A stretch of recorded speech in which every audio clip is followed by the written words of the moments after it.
ശ്രീത്തെ, ബംഗ്ലാദേശിൽ പുതിയ ചില സംഭവ വികാസങ്ങളിലേക്ക് കടക്കുകയാണ്. അവിടെ അമേരിക്ക നൽകുന്ന സഹായമൊക്കെ നിർത്തലാക്കിയിരിക്കുകയാണ് ട്രംപ് വന്നതോടുകൂടി.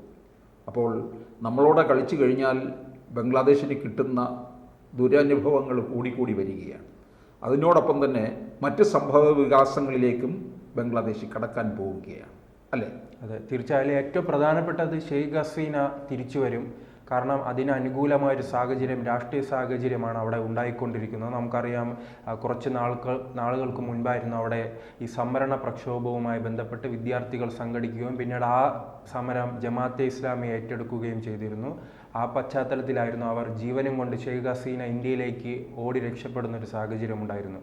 ഇപ്പോൾ എന്തായാലും ഷെയ്ഖ് ഹസീനയ്ക്ക് അനുകൂലമായ ഒരു സാഹചര്യമാണ് ബംഗ്ലാദേശിൽ ഉണ്ടായിരിക്കുന്നത്. പ്രത്യേകിച്ച് ട്രംപിൻ്റെ വരവോടുകൂടി തന്നെ അവരുടെ പാർട്ടിയായ അവാമി ലീഗ് വളരെയധികം കരുത്ത് ആർജിച്ചിട്ടുണ്ട്. അവർ ധൈര്യത്തോടു കൂടി തന്നെ ഇപ്പോൾ പൊതുനിരത്തുകളിൽ ഇറങ്ങുകയാണ്. അതോടൊപ്പം തന്നെ അതിൻ്റെ ഭാഗത്തു നിന്നും അതോടൊപ്പം നാം അങ്ങനെ പറയുമ്പോഴും അന്ന് സംവരണ പ്രക്ഷോഭവുമായി ബന്ധപ്പെട്ട് അവാമി ലീഗിൻ്റെ നേതാക്കൾക്കെതിരെ വലിയ ആക്രമണങ്ങൾ ഉണ്ടായിരുന്നു. അവരുടെ വീടുകൾ കൊള്ളയടിക്കുന്നു, അവരുടെ മർദ്ദിക്കുന്നു. അവരും ഇത്തരത്തിൽ ഈ പല രാജ്യങ്ങളിലേക്ക്, വിദേശ രാജ്യങ്ങളിലേക്ക് രക്ഷപ്പെടുന്നു. അല്ലാത്തവർ ആ രാജ്യത്ത് തന്നെ ഒളിവിൽ കഴിയുകയാണ് ഇപ്പോഴും. അപ്പോൾ പല നേതാക്കളും പുതിയ വെളിപ്പെടുത്തലുമായി രംഗത്ത് വരികയാണ്. അവർ പറയുന്നത് എന്തായാലും പാർട്ടി കൂടുതൽ കരുത്തോടുകൂടി തന്നെ രംഗത്ത് വരും. അതോടൊപ്പം തന്നെ വരുന്ന മാർച്ച് 26-ന് ശേഷം തന്നെ ഷെയ്ഖ് ഹസീന അടക്കമുള്ള നേതാക്കൾ രാജ്യത്തേക്ക് എത്തുമെന്നാണ് അവർ പറയുന്നത്. അതോടൊപ്പം തന്നെ അവിടുത്തെ യുവ നേതാക്കൾ ഉൾപ്പെടെയുള്ളവർ പറയുന്നത് ഈ ഒളിവിൽ കഴിയുന്ന നേതാക്കൾ പരസ്യമായി തന്നെ രംഗത്ത് വന്ന് ഇപ്പോഴുള്ള ഈ കാവൽ സർക്കാരിനെതിരെ സമരം ചെയ്യുക, ആ സർക്കാരിനെ താഴെയിറക്കാനുള്ള ശ്രമങ്ങൾ നടത്തണമെന്നാണ് പറയുന്നത്. അതേസമയം മറ്റൊരു പ്രധാനപ്പെട്ട കാര്യം, ഈ അവാമി ലീഗാണല്ലോ 1971 ബംഗ്ലാദേശ് രൂപീകരിക്കുന്നതുമായി ബന്ധപ്പെട്ട് അവിടെ ഒരു സാഹചര്യം ഒരുക്കിയത് അവാമി ലീഗാണ്. അവാമി ലീഗിൻ്റെ പ്രധാനമന്ത്രിമാരായിരുന്നു അവിടെ കൂടുതൽ സമയം ഭരിച്ചതും. ഈ അവാമി ലീഗിലെ നേതാക്കളായിരുന്നു. അവിടുത്തെ സ്വാതന്ത്ര്യ സമരവുമായി എല്ലാം ബന്ധപ്പെട്ട് ബംഗ്ലാദേശിനെ രൂപപ്പെടുത്തിയത് തന്നെ ഈ അവാമി ലീഗാണ്. ആ അവാമി ലീഗിനെയാണ് വലിയ രീതിയിൽ തുടച്ചു നീക്കുന്ന ഒരു പ്രക്ഷോഭവുമായി അന്ന് വിദ്യാർത്ഥികൾ രംഗത്തെത്തിയത്. പിന്നീട് ആ പ്രക്ഷോഭം ജമാഅത്തെ ഇസ്ലാമി ഹൈജാക്ക് ചെയ്യുകയും അതൊരു ഹിന്ദു വിരുദ്ധ പ്രക്ഷോഭവുമായി മാറുകയെല്ലാം ചെയ്തിരുന്നു. അങ്ങനെയാണ് ഇന്ത്യയുമായിട്ടുള്ള എല്ലാം പ്രശ്നം വരുന്നത്. ഇന്ത്യയുമായിട്ടുള്ള പ്രശ്നങ്ങൾക്ക്, ബംഗ്ലാദേശ് ഇന്ത്യയുമായുള്ള പ്രശ്നത്തിന് രണ്ട് കാരണങ്ങൾ. ഒന്ന്, ഷെയ്ഖ് ഹസീനയ്ക്ക് ഇന്ത്യ അഭയം നൽകിയതും മറ്റൊന്ന് അവിടെ ഒരു ഹിന്ദു വിരുദ്ധ വംശഹത്യ നടന്നപ്പോൾ ഇന്ത്യ അത് ചോദ്യം ചെയ്തു. ആ ചോദ്യം ചെയ്തതും ഈ ബംഗ്ലാദേശും ഇന്ത്യയും തമ്മിലുള്ള ബന്ധം കലിശലാകാൻ കാരണമായിട്ടുണ്ട്, പ്രശ്നമാകാൻ കാരണമായിട്ടുണ്ട്. എന്തായാലും ഈ വരുന്ന മാർച്ച് 26-ന് ശേഷമായിരിക്കും പുതിയ രാഷ്ട്രീയം ഉണ്ടാകുമ്പോൾ. ആ പുതിയ രാഷ്ട്രീയം ഉണ്ടാകുമ്പോഴും മറ്റൊരു കാര്യം, അവിടെ അടുത്ത വർഷം തിരഞ്ഞെടുപ്പ് വരുന്നുണ്ടല്ലോ. ഇപ്പോഴുള്ള കാവൽ മുഖ്യമന്ത്രിയായ മുഹമ്മദ് യൂനിസ് പറയുന്നത് അടുത്ത വർഷം തന്നെ അവിടെ ഒരു തിരഞ്ഞെടുപ്പ് വരുന്നുണ്ട്. ആ തിരഞ്ഞെടുപ്പ് വരുമ്പോൾ അവാമി ലീഗിന് പക്ഷേ മത്സരിക്കാൻ കഴിയില്ല. അവിടുത്തെ ഉള്ള നാഷണൽ പാർട്ടിയും അതോടൊപ്പം തന്നെ മറ്റ് ജമാഅത്തെ ഇസ്ലാമി പാർട്ടികൾക്ക് മാത്രമാണ് അവിടെ മത്സരിക്കാനുള്ള അംഗീകാരം നൽകിയിട്ടുള്ളത്. പക്ഷേ അങ്ങനെ അപ്പോഴേക്കും ഈ ചോദ്യം ഉയർന്നു വരുന്നുണ്ട്, ഈ ഷെയ്ഖ് ഹസീന തിരിച്ചു വന്നാൽ പോലും അവിടെ തങ്ങളുടെ ഈ പാർട്ടിക്ക് മത്സരിക്കാനുള്ള അനുവാദമില്ല. അങ്ങനെ ഇരിക്കുമ്പോൾ എന്തുകൊണ്ട് ഷെയ്ഖ് ഹസീന അവിടെ വന്നത് കൊണ്ട് എന്തെങ്കിലും കാര്യമുണ്ടോ എന്നാണ് ജനങ്ങൾ ചോദിക്കുന്നത്. പക്ഷേ അവാമി ലീഗ് ഒറ്റക്കെട്ടായി തന്നെ രംഗത്തിറങ്ങാൻ പോവുകയാണ്. അവിടെ വലിയ മാറ്റങ്ങൾ ഉണ്ടാകും.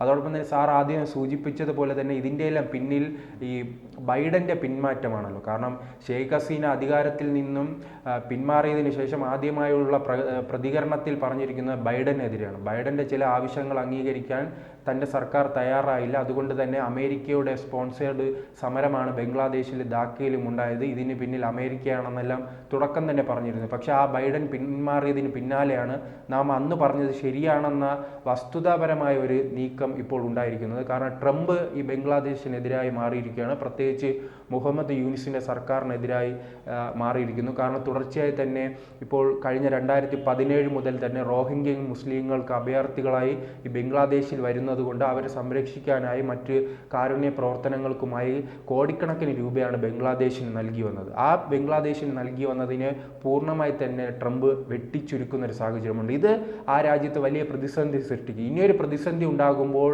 അത് ഏറ്റവും അധികം ബാധിക്കാൻ പോകുന്നത് മുഹമ്മദ് യൂനിസിനെയാണ്. അങ്ങനെ മുഹമ്മദ് യൂനിസിന് അവിടെ ആ സർക്കാരുമായി മുന്നോട്ട് പോകാൻ കഴിയില്ല. അതുകൊണ്ട് തന്നെ അടിയന്തരമായ ഒരു തെരഞ്ഞെടുപ്പ് പ്രഖ്യാപിക്കും. ആ തെരഞ്ഞെടുപ്പ് പ്രഖ്യാപിക്കുമ്പോൾ ആ തെരഞ്ഞെടുപ്പിലൂടെ തന്നെ ഷെയ്ഖ് ഹസീനയ്ക്ക് അധികാരത്തിൽ വരാൻ കഴിയുമെന്നാണ് അവാമി ലീഗ് ഉൾപ്പെടെയുള്ള പാർട്ടികൾ ചിന്തിക്കുന്നത്. എന്തായാലും ഷെയ്ഖ് ഹസീന ബംഗ്ലാദേശിൽ അധികാരത്തിൽ വന്നാൽ മാത്രമായിരിക്കും ഇന്ത്യയും ബംഗ്ലാദേശും തമ്മിലുള്ള ഒരു ബന്ധം കൃത്യമായി മുന്നോട്ട് കൊണ്ടുപോകാൻ കഴിയുള്ളൂ. കാരണം നമുക്കറിയാം, ഈ ഇടക്കാലത്ത് ഈ സംവരണ പ്രക്ഷോഭവുമായി ബന്ധപ്പെട്ട് ഇന്ത്യയും ബംഗ്ലാദേശും തമ്മിൽ വർഷങ്ങളായി തന്നെ ഒരു മികച്ച ബന്ധമാണ്. പ്രത്യേകിച്ച് അവാമി ലീഗ് പാർട്ടിയുമായി ഇന്ത്യക്ക് നല്ല ബന്ധമാണ്. പക്ഷേ ഈ സംവരണ പ്രക്ഷോഭത്തിന് പിന്നാലെ തന്നെ ഇന്ത്യയും ബംഗ്ലാദേശുമായുള്ള ബന്ധം വളരെ കലുഷിതമാകുന്ന ഒരവസ്ഥ ഉണ്ടായിരുന്നു. നമുക്കറിയാവുന്ന ഈ ഹിന്ദു വംശഹത്യയുമായി ബന്ധപ്പെട്ട് ഇന്ത്യയുടെ പ്രതികരണം ഉണ്ടാകുമ്പോൾ അത് ഞങ്ങളുടെ ആഭ്യന്തര പ്രശ്നമാണ്, അതിൽ ഇന്ത്യ ഇടപെടേണ്ടെന്ന് പറയുന്നു. അതുപോലെ ഇന്ത്യയിലെ ചില സ്ഥലങ്ങൾ തങ്ങളുടേതാണെന്ന് പറയുന്നു. ബംഗ്ലാദേശിൻ്റെ അതിർത്തിയിൽ ഇന്ത്യ മുള്ളുവേലി കെട്ടുമ്പോൾ അത് ബംഗ്ലാദേശ് ചോദ്യം ചെയ്യുന്നു. ആ രീതിയിലുള്ള വലിയ പ്രശ്നങ്ങളാണ് ഇന്ത്യയും ബംഗ്ലാദേശും തമ്മിൽ ഉണ്ടാകുന്നത്. പക്ഷേ ഷെയ്ഖ് ഹസീന തിരിച്ചു വരികയാണെങ്കിൽ ഇന്ത്യയും ബംഗ്ലാദേശും തമ്മിലുള്ള പഴയ ബന്ധം തന്നെ പുനഃസൃഷ്ടിക്കാൻ കഴിയും. അങ്ങനെ അത് ഇന്ത്യ എല്ലാ കാലത്തും ഇന്ത്യയുടെ അയൽ രാജ്യങ്ങളുമായി, പ്രത്യേകിച്ച് ഈ ഇന്ത്യയുടെ ചുറ്റുമുള്ള രാജ്യങ്ങളുമായി നല്ല ബന്ധമാണ് ആഗ്രഹിച്ചിരിക്കുന്നത്. ഇപ്പോൾ ആ ബന്ധം പൂർണ്ണമായി ഇല്ലാതായിരിക്കുകയാണ്. പക്ഷേ ഷെയ്ഖ് ഹസീന എത്തുകയാണെങ്കിൽ ആ ബന്ധങ്ങളെല്ലാം വീണ്ടും ഊട്ടിയുറപ്പിക്കപ്പെടും. അതോടൊപ്പം തന്നെ ഇക്കാര്യങ്ങൾ അവിടുത്തെ ഒരു അവാമി ലീഗിൻ്റെ നേതാവാണ് ഇന്ത്യൻ എക്സ്പ്രസ്സിൽ വന്നൊരു അഭിമുഖത്തിലാണ് തുറന്നു പറഞ്ഞിരിക്കുന്നത്. ഈ ഷെയ്ഖ് ഹസീനയുടെ വരവും അവാമി ലീഗ് ആ രാജ്യത്ത് ശക്തിപ്പെടാനുള്ള ശ്രമങ്ങൾ നടത്തുന്നു. പ്രത്യേകിച്ച് വിദേശത്തുള്ളതും ഒളിവിലുള്ള നേതാക്കളും പരസ്യമായി തന്നെ ഇനി ദിവസങ്ങൾക്കുള്ളിൽ അവിടെ രംഗത്തിറങ്ങും. അവർ സർക്കാരിനെതിരെ സമരം ചെയ്യും.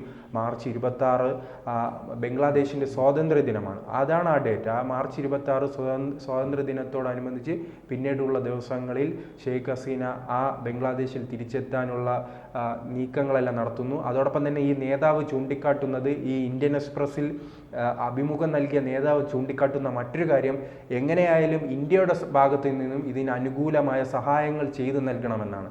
കാരണം ഷെയ്ഖ് ഹസീന ബംഗ്ലാദേശിലേക്ക് തിരിച്ചു പോകാൻ പല സഹായങ്ങളും ഇന്ത്യയെ കൊണ്ട് ചെയ്യാൻ കഴിയും. അത് ഇന്ത്യ ചെയ്തു നൽകണമെന്നൊരു അഭ്യർത്ഥനയും ഇന്ത്യൻ എക്സ്പ്രസ്സിനോട് നൽകിയ അഭിമുഖത്തിൽ ഈ നേതാവ് പറയുന്നുണ്ട്.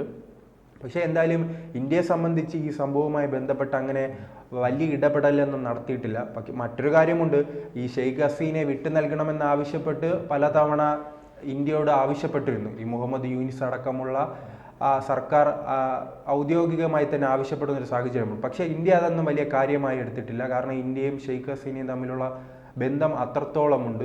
അതിനാൽ തന്നെ ഇന്ത്യയിലാണ് ഇപ്പോൾ അവരുള്ളത്. അവർ എന്തായാലും ഇന്ത്യയുടെ സഹായത്തോടു കൂടി തന്നെ അവിടെ തിരിച്ചെത്തി പ്രധാനമന്ത്രി ആകാനുള്ള സാഹചര്യമാണ് ഉണ്ടാകുന്നത്.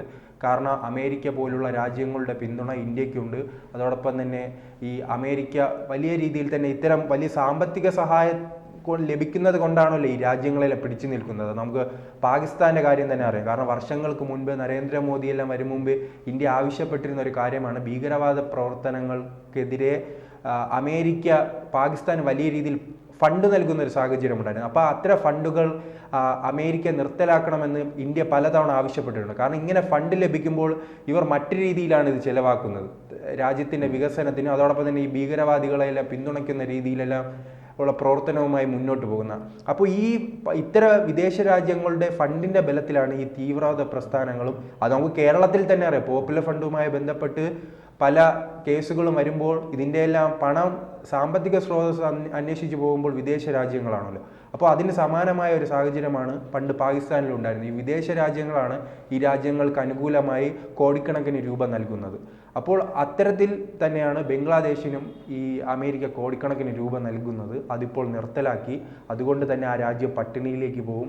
ഈ കാവൽ സർക്കാരിനെതിരെ വലിയ വിമർശനങ്ങളെല്ലാം വലിയ രീതിയിൽ തന്നെ ഉയർന്നു വരുന്നു.